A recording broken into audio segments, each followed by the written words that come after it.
Hello student, welcome to easy Ganit hub. कैसे हैं आप सभी लोग? आई होप आप सब बढ़िया होंगे। आज की वीडियो को स्टार्ट करने से पहले मैं आपको बता देती हूँ, इजी गणित हब आपको प्रोवाइड कराता है free of cost quality education. जी हाँ, सही सुना आपने, हमारे इजी गणित हब चैनल पर आपको फ्री ऑफ एजुकेशन प्रोवाइड कराई जाती है। तो उसके लिए आपको करना क्या है, यूट्यूब चैनल पर जाना है और हमारे इजी गणित हब चैनल को कर देना है सब्सक्राइब। तो चलिए आज की वीडियो को स्टार्ट करने से पहले मैं आपको बता देती हूँ, इससे प्रीवियस वाली वीडियोस में हमने 2025 का जो यूके बोर्ड्स का मैथ्स का पेपर है उसको हम ऑलरेडी डिस्कस कर चुके हैं। जिस टाइप के क्वेश्चंस आए थे हम उनको सॉल्व कर चुके हैं। अब हम कर रहे हैं 2024 का यूके बोर्ड का मैथ्स का पेपर, जिसमें कि हम ऑलरेडी 17 क्वेश्चंस को डिस्कस कर चुके हैं। अगर आपने इससे पहले वाली वीडियोस को नहीं देखा है तो आप बहुत बड़ी मिस्टेक कर रहे हैं, जो कि आपको नहीं करनी चाहिए। जो कि एग्जाम है, आपके पास आ चुके हैं। अब 24 से आपके यूके बोर्ड के पेपर जो है स्टार्ट हैं, तो अब पढ़ना बिल्कुल शुरू कर दीजिए। जितने भी पेपर्स हैं प्रीवियस ईयर के उनको आप सोल्व करना शुरू कर दीजिए। कम से कम 3-4 साल के प्रीवियस ईयर के जो पेपर हैं उनको तो आपको खुद से ही सोल्व करके जाना है। उससे क्या होता है, आपको एग्जामिनर जो है उसका टाइप पता चल जाता है, किस टाइप के क्वेश्चंस आ रहे हैं और किस किस मेथड पे आ रहे हैं, तो उससे आपको हेल्प हो जाती है। ठीक है, चलिए आज हम करने वाले हैं क्वेश्चन नंबर 18। हमें क्या दिया गया है, चलिए देखते हैं। क्वेश्चन नंबर 18 हमें दिया गया है, रोहन की माँ उससे 26 वर्ष बड़ी है। उन दोनों की आयु का गुणनफल अब से 3 वर्ष पश्चात 360 हो जाएगा। रोहन की वर्तमान आयु ज्ञात कीजिए। ये क्वेश्चन जो इंग्लिश में है वो मैं यहाँ नहीं लिख पाऊंगी, अदरवाइज मेरे पास जगह नहीं बचेगी। तो मैंने क्या है, जो पेपर है 2024 का वो डिस्क्रिप्शन में लगा दिया है, आप वहां से पेपर को देख सकते हो। चलिए अब स्टार्ट करते हैं इसको सोल्व करना। सबसे पहले मैंने आपको बताया है, क्वेश्चन में हमें जो जो चीजें गिवन होती हैं सबसे पहले हम उनको नोट डाउन कर लेते हैं। फिर हम देखते हैं कि हमारे से क्वेश्चन किया क्या गया है, क्या चीज की डिमांड कर रहा है, वो क्या चीज सोल्व करनी है हमें, तो उसके अकॉर्डिंग हम फिर क्वेश्चन को सोल्व करते हैं। तो चलिए पहले हम देखते हैं, रोहन की माँ उससे 26 वर्ष बड़ी है। तो हम रोहन की आयु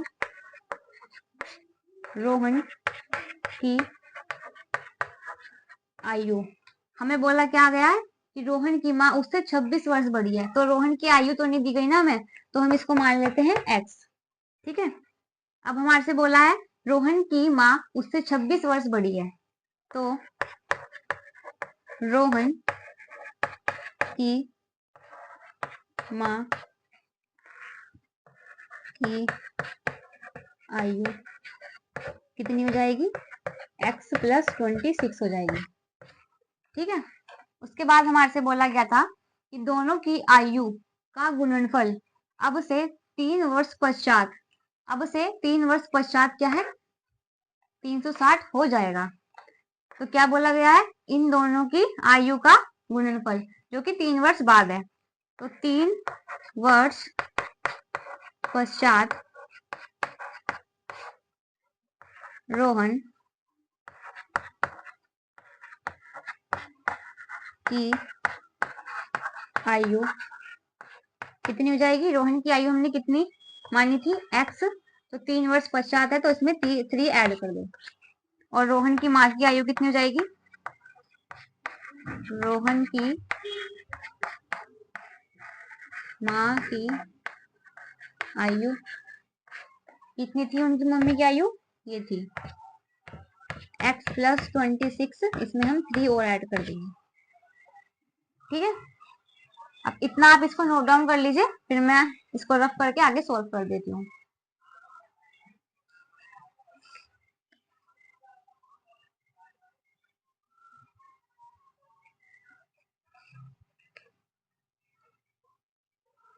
तो रोहन की माँ की आयु कितनी हो जाएगी,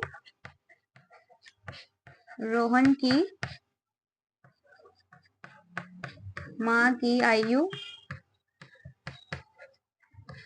हो जाएगी x प्लस 26 में 3 ऐड करेंगे तो कितना हो जाएगा, 29। ठीक है, जो रोहन की आयु है वो कितनी है, x प्लस 26, और उसकी मम्मी की आयु कितनी है, x प्लस 29। अब हमारे से बोला क्या गया है, दोनों की आयु का गुणनफल कितना है, 360 है। तो इसको आप नोट डाउन कर लीजिए, मैं रफ कर देती हूँ। मैं साइड में लिख देती हूँ रोहन की आयु कितनी है। रोहन x+26 और उसकी माँ कितनी है, उसकी आयु x+29। चलिए मैं इसको रफ कर देती हूँ।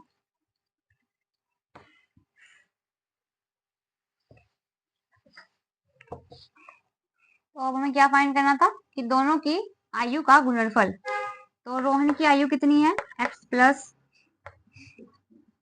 रोहन की आयु कितनी थी x+3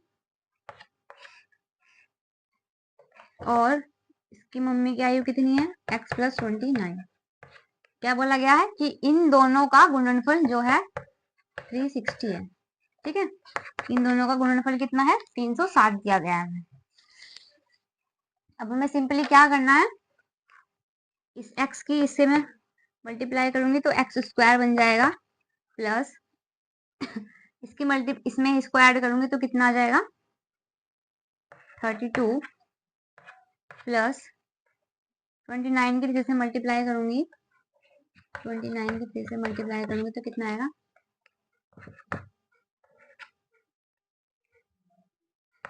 87 इज इक्वल टू 360। तो x² प्लस के 87 इसको मैं लेफ्ट हैंड साइड लाऊंगी तो 360 इज इक्वल टू 0।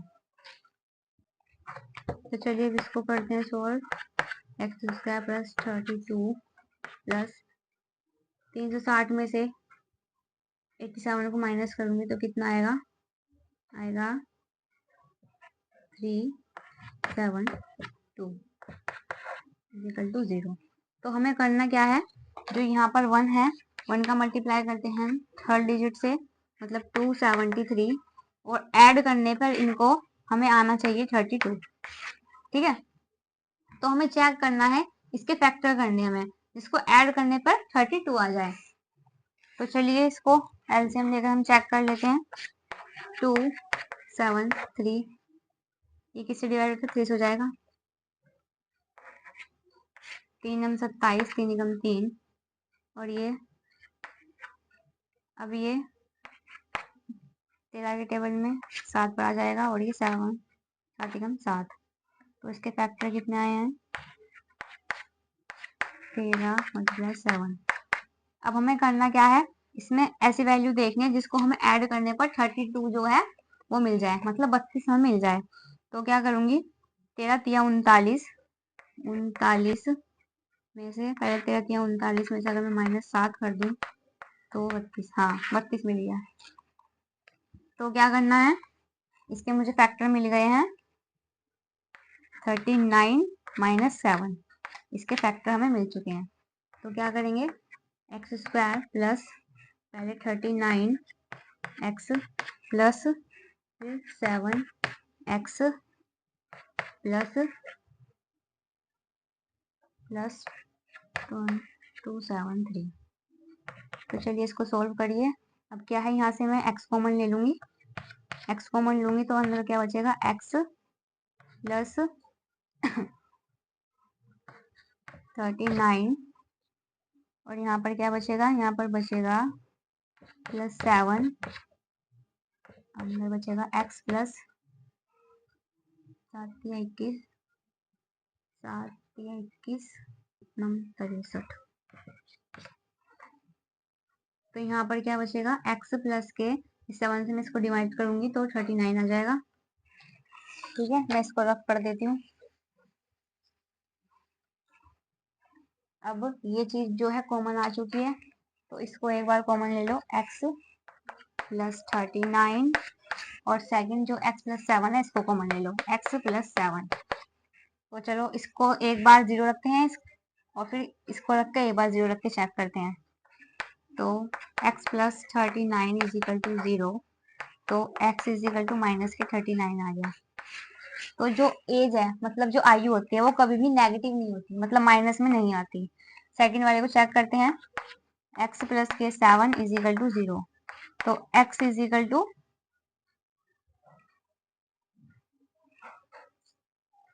ये 7 तो माइनस का है ना, ये 39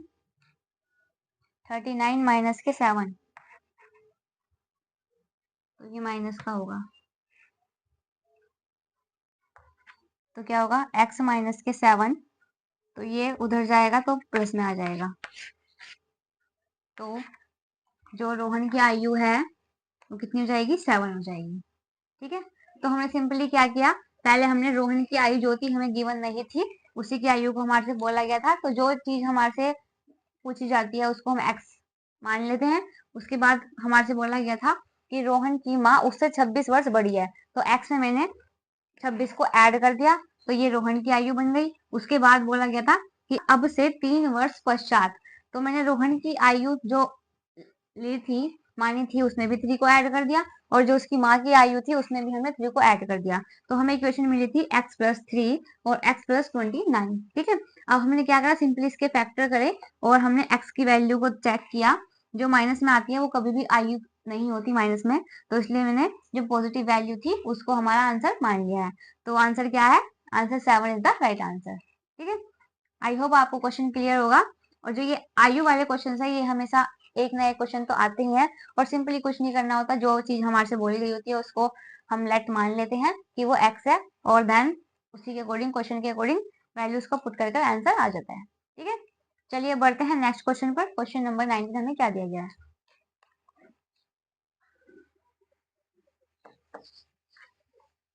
चलिए अब क्वेश्चन नंबर 19 देखते हैं हमें क्या दिया गया है। क्वेश्चन नंबर 19 बोला गया है, यदि a और b क्रमशः -2 -2 और 2 प्लस के और 2 -4 हो, तो बिंदु P के निर्देशांक ज्ञात कीजिए, ताकि AP = 3/7 AB हो तो P रेखाखंड AB पर स्थित हो। तो हमें क्या बोला गया है कि एक रेखा है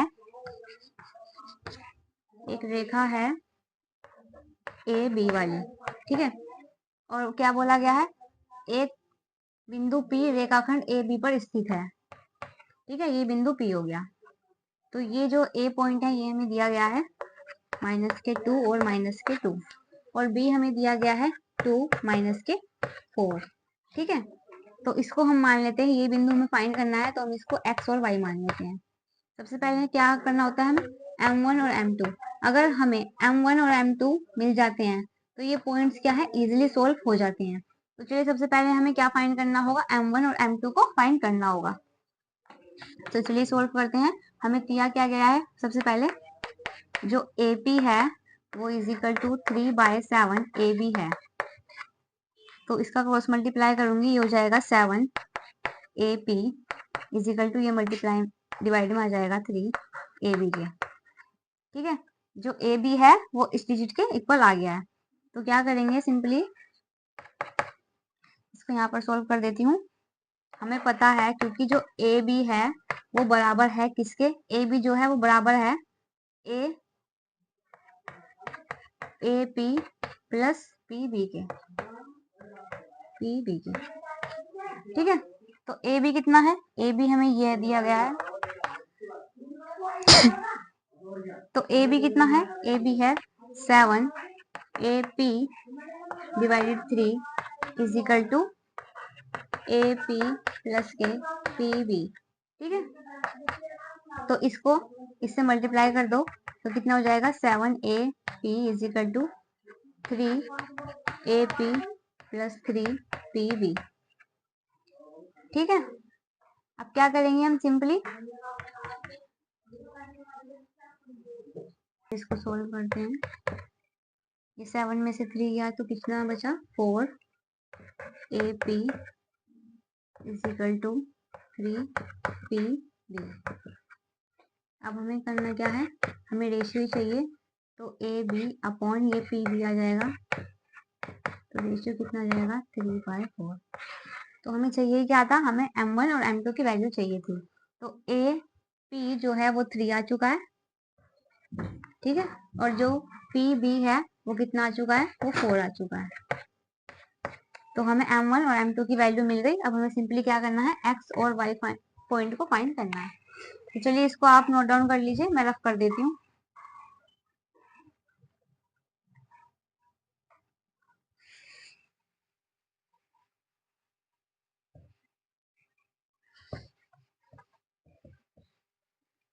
अब हमें सिंपली करना क्या है, जो एक्स और वाई पॉइंट है उनको फाइंड करना है। तो उसका फॉर्मूला क्या होता है, विलोपन विधि से इसको सोल्व करेंगे। विलोपन विधि से तो फॉर्मूला क्या होता है, इनको हम क्या मान लेंगे, x1 और y1, और ये हो जाएगा x2 y2, ठीक है, और ये m1 m2 होगी। तो फॉर्मूला क्या होता है, m1 x2 plus m2 x1 divided m1 plus m2, ठीक है। तो चलिए पहले हम x को फाइंड कर लेते हैं, इसमें वैल्यू पुट कीजिए। m1 कितना है 3 मल्टीप्लाई x2 कितना है, x2 है 2 प्लस m2 कितना है 4 और x1 कितना है -2 डिवाइडेड m1 और m2 कितना हो जाएगा 3 प्लस 4। इसको मैं यहाँ सोल्व कर लेती हूँ। तो ये कितना हो जाएगा 3 दूनी 6 प्लस 4 दूनी 8 और माइनस का होगा अपॉन 3 प्लस 4 कितना हो जाएगा 7। अब ये प्लस माइनस कितना हो जाएगा माइनस होगा, तो मैं 8 में से 6 को माइनस करूंगी तो कितना आएगा -2 आएगा 2/7। अब ये क्या है, ये जो x की वैल्यू है, जो हमारा x था ये फाइंड हो चुका है, ठीक है। x की वैल्यू हमने निकाल ली। अब हमें सेकंड पॉइंट हमें क्या दे रखा है y। अब हमें y की वैल्यूज को फाइंड करना है, ठीक है। यहाँ पर कर देती हूँ, चलिए मैं y कैसे फाइंड होगा, y इज इक्वल टू क्या होता है m1, फॉर्मूला होता है m1y2 plus m2y1 divided m1 plus m2। तो y is equal to m1 कितना है, m1 है 3 मल्टीप्लाई y2 कितना है, y2 है -4 प्लस m2 कितना है 4 मल्टीप्लाई y1 कितना है, y1 है -2 3 प्लस 4। तो y इज इक्वल टू कितना हो जाएगा 12 माइनस के प्लस 4 2 जा 8 माइनस के 3 plus 4 7 y is equal to minus के 12 प्लस माइनस माइनस माइनस के 8 divided by 7 y is equal to कितना हो जाएगा माइनस माइनस प्लस और आएगा माइनस ही, तो ये कितना हो जाएगा 20/7 क्या हो जाएगा y हो जाएगा। तो हमारे से बोला क्या क्या था कि जो पॉइंट P है उसके जो पॉइंट x y है उसको फाइंड कीजिए। तो x कितना है -2/7 और y कितना है -20/7, ठीक है। आई होप आपको क्वेश्चन क्लियर होगा। हमारे से बोला क्या गया था कि जो P रेखाखंड है ए बी पर स्थित है उसके पॉइंट को ज्ञात कीजिए। P के निर्देशांक हमें जो थे फाइंड करने थे, जिनको हमें माना था x और y, और जो x और y है हमने फाइंड कर लिए हैं, ठीक है। चलिए अब देखते हैं नेक्स्ट क्वेश्चन 20 हमें क्या दिया गया है।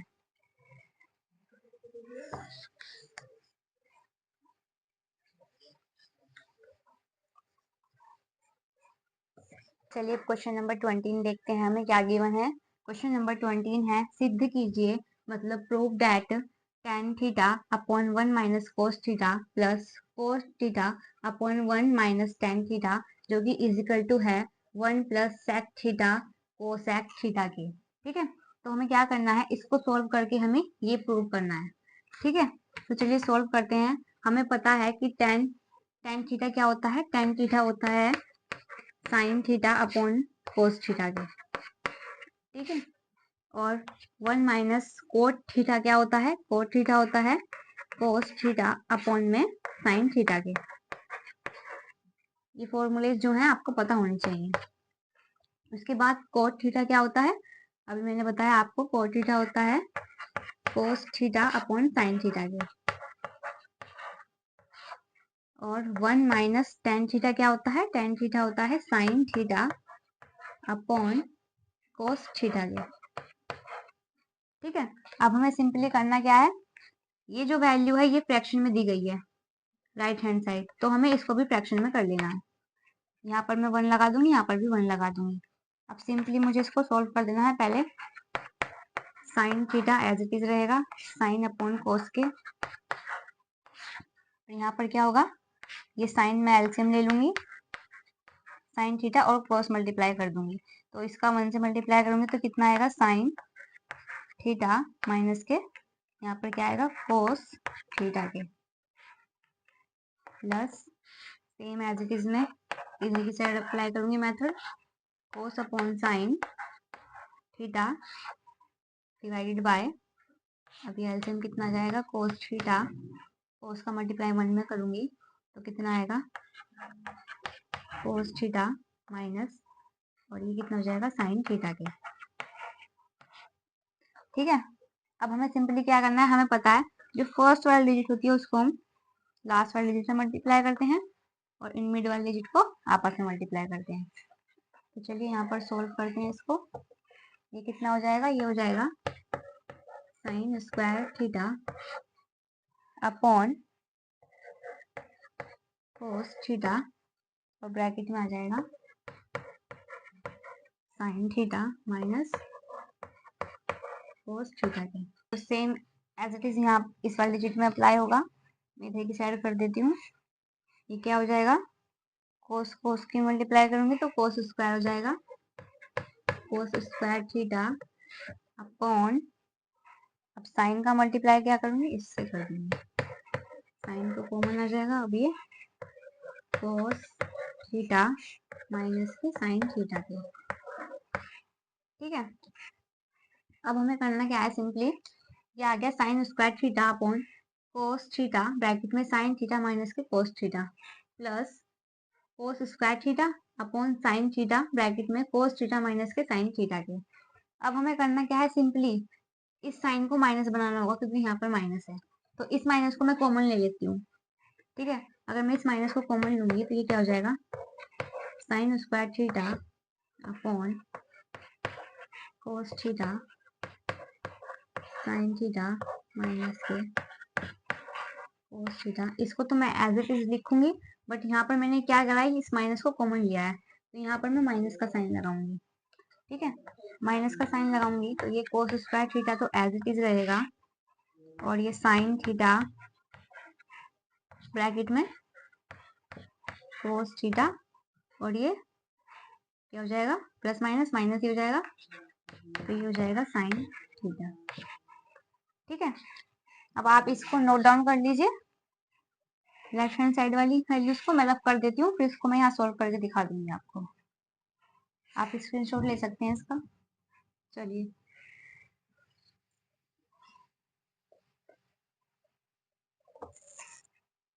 अब ये वैल्यूज हमें क्या मिली है, ये वैल्यूज हमें गिवन है। अब मुझे सिंपली करना क्या है, मुझे क्रॉस मल्टीप्लाई करना है। ये डिजिट को मैं एक बार आपको यहाँ लिख कर दिखा देती हूँ। ये लिखी हुई क्या है, साइन स्क्वायर थीटा अपॉन है cos theta sine theta minus के cos theta minus cos square theta upon, मैं इसको भी रफ कर देती हूँ,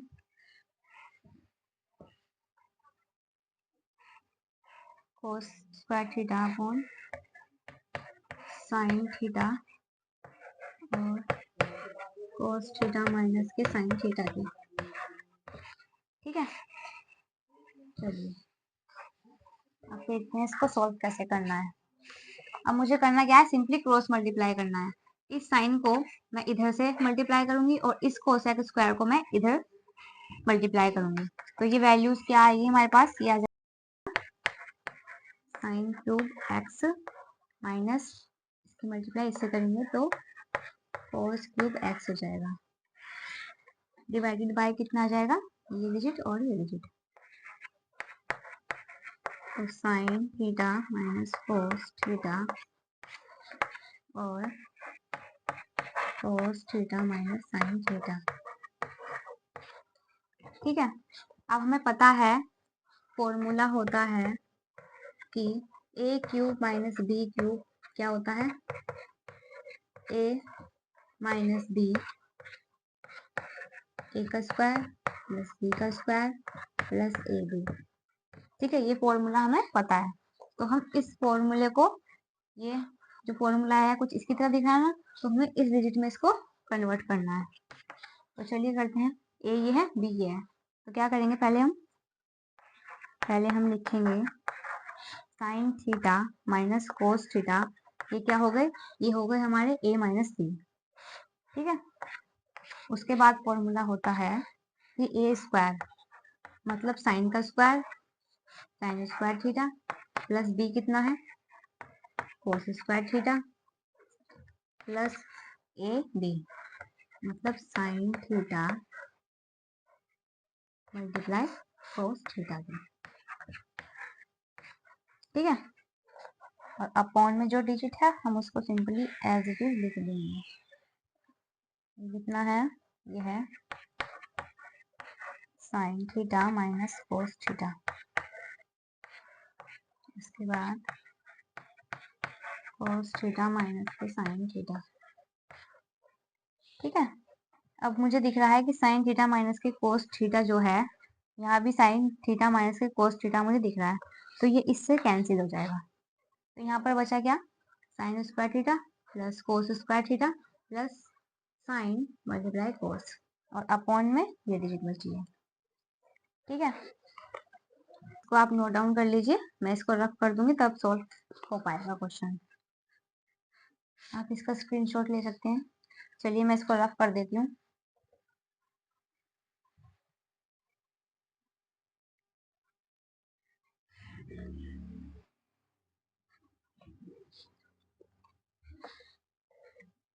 तो ये यहाँ पर इससे ये कैंसिल हो गया, तो बचा क्या, एक्स स्क्वायर थीटा प्लस कोस स्क्वायर थीटा, हमें पता है क्या होता है, 1 होता है। क्या होता है कि साइन स्क्वायर थीटा प्लस कोस स्क्वायर थीटा जो है वो इज इक्वल टू 1 होता है। तो मैं यहाँ पर क्या लूंगी, 1 अपॉन, यहाँ पर क्या बचा है, यहाँ पर बचा है cos theta divided sign theta, और फिर प्लस में कितना है, मैं इसको इसके अपॉन ले लेती हूँ, फिर प्लस करके जो ये साइन थीटा है कोस थीटा,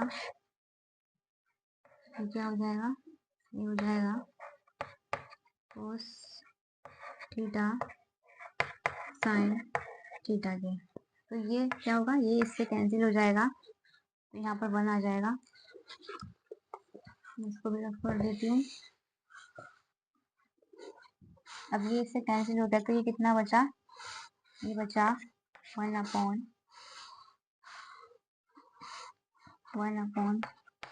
कोस थीटा। मैं इसको इसके पास भी तो 1 मान सकती हूँ ना, मल्टीप्लाई में दोनों, तो 1 अपॉन साइन थीटा, इसको मैं ऐसे भी लिख सकती हूँ, प्लस ये 1 एज इट इज है। तो हमें पता है जो 1 अपॉन कोस होता है वो होता है कोसेक थीटा के।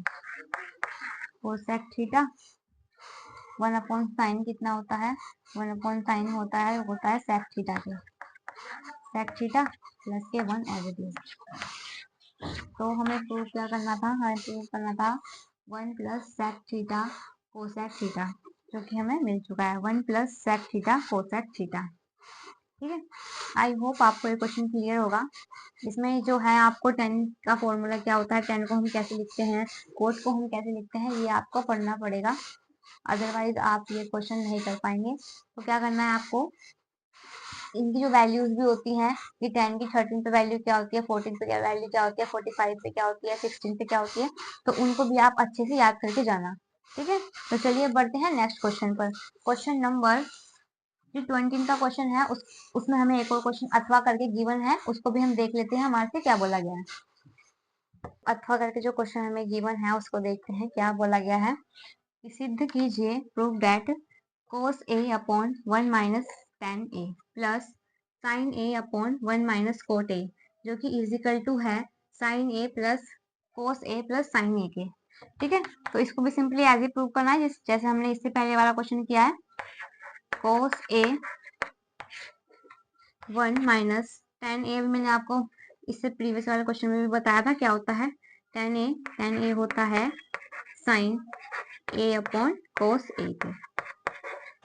ठीक है, जिसको ये याद नहीं होंगे, ये 3-4 क्वेश्चन भी करोगे ना आप खुद से तो भी आपको ये याद हो जाएंगे। तो चलिए यहाँ पर साइन ए का साइन ए ही होगा अपॉन 1 माइनस कोट को हम क्या लिखते हैं कोस ए अपॉन साइन ए। ठीक है, तो अब ये क्या है, ये फ्रैक्शन में है तो हम इसके नीचे भी 1 मान लेते हैं।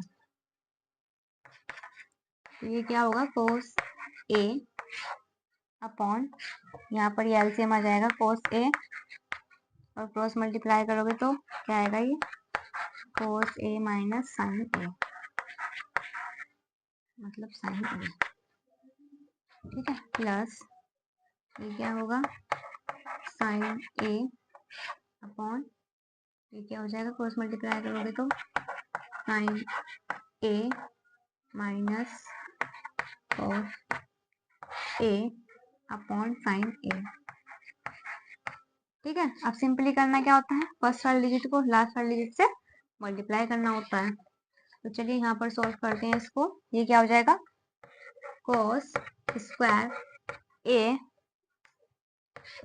अपॉन cos स्क्वायर ए अपॉन cos ए माइनस साइन ए प्लस ये कितना हो जाएगा साइन स्क्वायर ए अपॉन कितना हो जाएगा sign A minus cos A. अब यहाँ पर माइनस का साइन है तो मैं क्या करती हूँ, इसको कॉमन ले लेती हूँ। तो ये कितना हो जाएगा, ये हो जाएगा cos स्क्वायर ए अपॉन cos ए माइनस के साइन ए, इसको मैं माइनस कॉमन लूंगी तो ये कितना हो जाएगा साइन स्क्वायर ए, तो ये कितना हो जाएगा प्लस माइनस माइनस ही आएगा यहाँ पर साइन ए माइनस cos ए। ठीक है, अब इसको सॉल्व करते हैं। अब ये क्या हो गया, देखो ये जो cos ए माइनस साइन ए माइनस cos ए है तो एक ही ना, तो इसको कॉमन ले लो cos ए माइनस साइन ए। ठीक है, और ये क्या हो जाएगा, जब बेस सेम है तो सिंपली ऊपर वाले डिजिट को क्या करना था, जो माइनस है साइन है उसको साइन वैसा ही साइन दो और एज इट इज लिख दो। ठीक है, ये हो गया। अब हमें करना क्या है, अब हमें पता है, आप इसको नोट डाउन कर लीजिए, मैं रफ कर देती हूँ।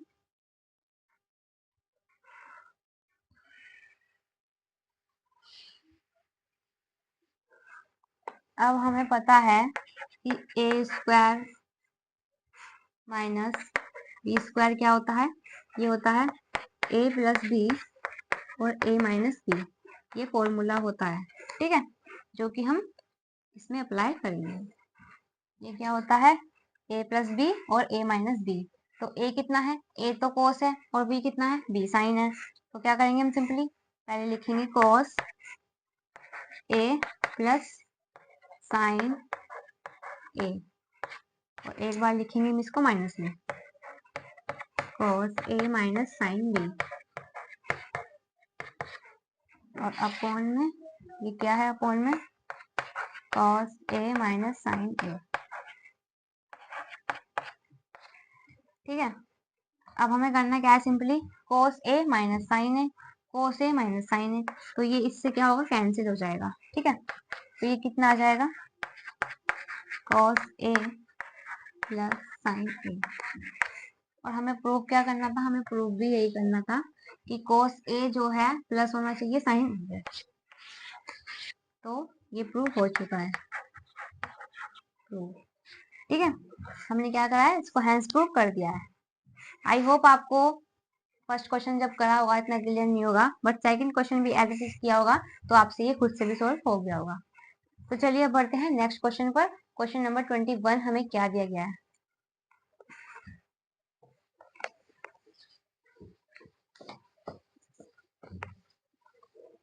चलिए क्वेश्चन नंबर 21 देखते हैं हमें क्या दिया गया है। क्वेश्चन नंबर 21 बोला गया है ऊंचाई 14 सेंटीमीटर और आधार की त्रिज्या 6 सेंटीमीटर वाले एक ठोस लंबवर्तीय बेलन में से उसी ऊंचाई और उसी आधार वाला एक लंबवर्तीय शंकु निकाल लिया जाता है। शेष बचे ठोस का आयतन ज्ञात कीजिए। ठीक है, तो हमें बोला क्या गया है, एक ठोस लंबवर्तीय बेलन है। चलो पहले हम ठोस लंबवर्तीय बेलन को ड्रॉ कर लेते हैं कैसा है। ये क्या होता है, एक ठोस लंबवर्तीय बेलन इस शेप का होता है। इसमें बोला गया है उसकी त्रिज्या कितनी है, 6 सेंटीमीटर, और उसकी ऊंचाई कितनी है, ऊंचाई दी गई है 14 सेंटीमीटर। तो कितना हो जाएगा, 14 सेंटीमीटर। अब हमारे से बोला गया है कि इसी ऊंचाई और इसी आधार वाले एक लंबवर्तीय शंकु निकाल लिया जाता है। इसी बेलन में से क्या बोला गया है कि इसकी ऊंचाई इतनी त्रिज्या, तो ये एक शंकु हमने क्या करा इसमें से निकाल लिया। तो जो ये शेष पोर्शन बचा है, ये जो इसका बचा हुआ पार्ट बचा है, इसी का हमें क्या करना है, शेष बचे ठोस का आयतन ज्ञात कीजिए। तो हमें इसी का आयतन ज्ञात करना है। तो चलिए पहले हमें दिया क्या गया है, हमें ऊंचाई दी गई है, ऊंचाई मतलब h कितना है 14 सेंटीमीटर, और त्रिज्या हमें दी गई है, त्रिज्या मतलब r कितनी है, r है 6 सेंटीमीटर। अब हमें निकालना है शेष बचे ठोस का आयतन। तो शेष ठोस का आयतन कैसे निकलेगा, लंबवर्तीय बेलन का आयतन जो है, और ये क्या है, ये शंकु वाला आयतन जो है, जब इसमें से इसको हम माइनस कर देंगे तो शेष पोर्शन जो है हमें मिल जाएगा। तो चलिए शेष बचे ठोस का आयतन कैसे फाइंड होगा, ये फाइंड होगा, ये निकलेगा बेलन का आयतन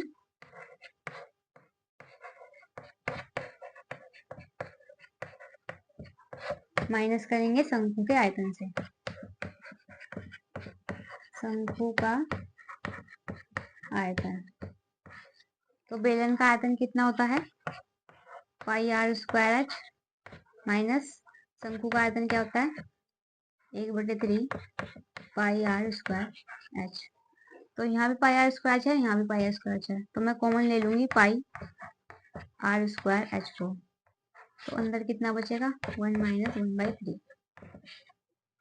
ठीक है, तो अभी कैसे सोल्व होगा, इसको हम सोल्व करेंगे। पाई की वैल्यू कितनी होती है, 22/7 मल्टीप्लाई आर कितना है, आर है 6, तो 6 का स्क्वायर मल्टीप्लाई एच कितना है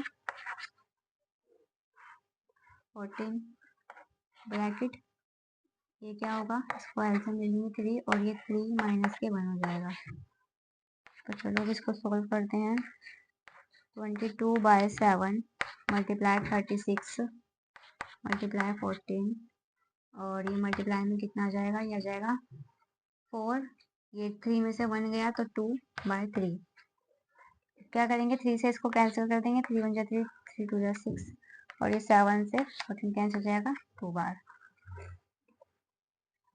मैं इसको रफ कर देती हूँ, आप नोट डाउन कर लीजिए। तो ये बचा क्या है यहाँ पर, ये बचा 22 मल्टीप्लाई 12 2 जा 24, 24 2 जा 48। तो 22 को 48 से मल्टीप्लाई करेंगे तो कितना आएगा, 48 को 22 से मल्टीप्लाई करो, 8 2 16, 8 8 9, 8 8 16, 4 2 8 9, तो 6 5, तो कितना आ जाएगा 1056, जो कि हमारे से बोला गया था कि जो शेष बचे ठोस का आयतन है उसको फाइंड कीजिए। तो हमने क्या करा, जो हमें बेलन का आयतन दिया गया था, हमने उसमें से माइनस कर दिया शंकु के आयतन को, तो हमें सिंपली क्या मिल गया, शेष बचे हुआ आयतन मिल गया। ठीक है, जो कि ये आपका डायग्राम था इसका। आई होप आपको क्वेश्चन क्लियर होगा। अब जो आगे के क्वेश्चंस है उनको हम नेक्स्ट वीडियो में कवर करेंगे। तो आई होप आपको मेरे पढ़ाने का मेथड्स अप्रोच पसंद आ रहा होगा। जहाँ भी जिस क्वेश्चन में आपको दिक्कत हो रही है आप उसको दोबारा से देख सकते हैं, पॉज करके वीडियो को पीछे करके आप उसको दोबारा से देखिए एक बार और, तो समझ में आ जाएगा। तो चलिए आज की वीडियो को यहीं एंड करते हैं, अब मिलते हैं नेक्स्ट वीडियो में। अगर आपको हमारी वीडियोस, हमारा मेथड अप्रोच पसंद आ रही हो तो हमारे चैनल को सब्सक्राइब करें, बेल आइकन को क्लिक करें, वीडियो को शेयर एंड लाइक करें। थैंक यू सो मच, मिलते हैं नेक्स्ट वीडियो में।